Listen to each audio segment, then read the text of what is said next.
केंद्र सरकार ने जाति निहाय जनगणना करने का फैसला किया है। कांग्रेस प्रदेशाध्यक्ष हर्षवर्धन सपका ने नागपुर में मीडिया से बात करते हुए इसे राहुल गांधी की बड़ी जीत बताया। साथ ही उन्होंने केंद्र सरकार पर भी जमकर निशाना साधा। उन्होंने कहा कि ये सरकार जुमलों की सरकार है, इसलिए ये सिर्फ घोषणा बनाकर न रहा जाए।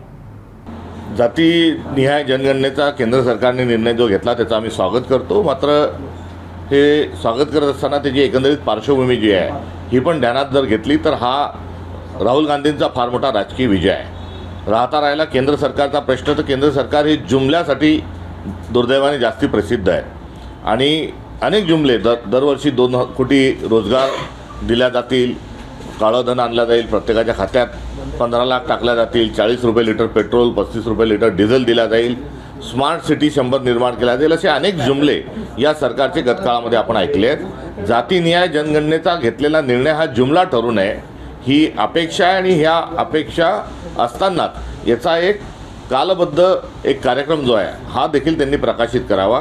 ही राहुल गांधींनी जी केलेली मागणी आहे ती अत्यंत योग्य आहे, कारण जातीनिहाय जनगणना करून थांबता येणार नाही, तर त्याच्यावर उपाययोजना देखील पुढच्या काळात कराव्या लागतील। कमाल 50% आरक्षणाची जी मर्यादा आहे ती वाढवावी लागेल। त्यामुळे कालबद्ध कार्यक्रम यासाठी आवश्यक आहे, अन्यथा ही केवळ घोषणा ठरेल।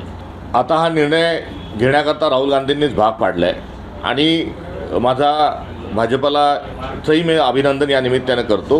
अभिनंदन यासाठी की राहुल गांधींच्या जातीनिहाय जनगणनेच्या विरोधात सर्वांनी अत्यंत परखड आणि टोकाची भूमिका घेतली।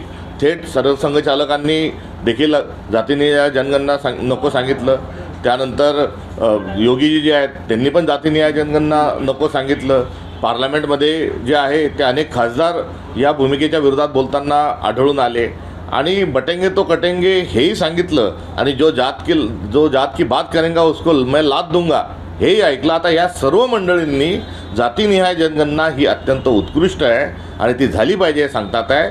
त्यांच्या या बदललेल्या भूमिकेचं अभिनंदनच या निमित्ताने मी करू इच्छितो आणि सोबतच आता घेतलेला निर्णय शेवटापर्यंत नेण्याच्या अनुषंगानं त्यांनी भाष्य केलेलं अधिक चांगलं राहील।